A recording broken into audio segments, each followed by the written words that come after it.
شهد الطريق الصحراوي الشرقي بنطاق محافظة المنيا حادث مروع أسفر عن إصابة الكابتن حمام إبراهيم علي لاعب النادي الإسماعيلي السابق والرئيس الحالي لقطاع الناشئين بنادي الألمونيوم، وذلك إثر انقلاب أتوبيس كان يستقله خلال رحلة عمل.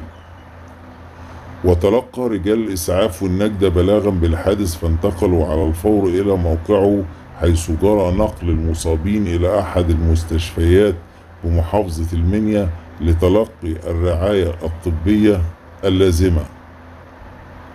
وأسفرت الفحوصات الطبية الأولية عن إصابة الكابتن حمام إبراهيم لاعب الإسماعيلي السابق بالجرح متهتك في الذراع الأيسر إلى جانب كدمات وسحجات متفرقة بالجسم، إلا أن حالته الصحية وصفت بالمستقرة.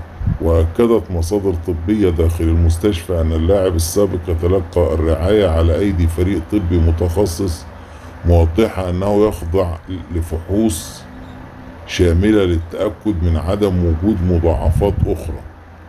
وأشارت إلى أن التدخل الطبي السريع أسهم في السيطرة على حالته ومنع تدهورها، مع استمرار متابعة وضعه الصحي لحظة بلحظة.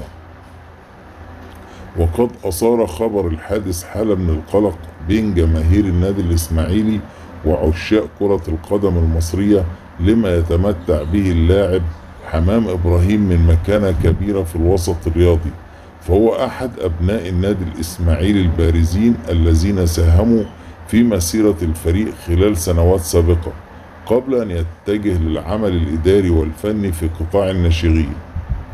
ويشغل إبراهيم حاليا منصب رئيس قطاع الناشئين بنادي الألمونيوم، حيث يضع خبراته كلاعب دولي سابق في خدمة الأجيال الجديدة، ويحرص على إعداد اللاعبين الواعدين القادرين على المنافسة في المستقبل.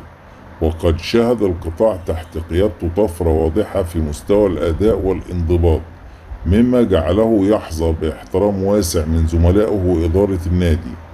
وعلى صعيد متصل تتابع إدارة نادي الألمونيوم الموقف الصحي لرئيس قطاع الناشئين، إذ أجرت اتصالات مستمرة بالمستشفى للاطمئنان على تطورات حالته الصحية، كما أعربت الأسرة الرياضية بنادي الإسماعيلي عن تضامنها الكامل معه، متمنية له سرعة الشفاء والعودة لمواصلة عطائه في الملاعب وخارجها.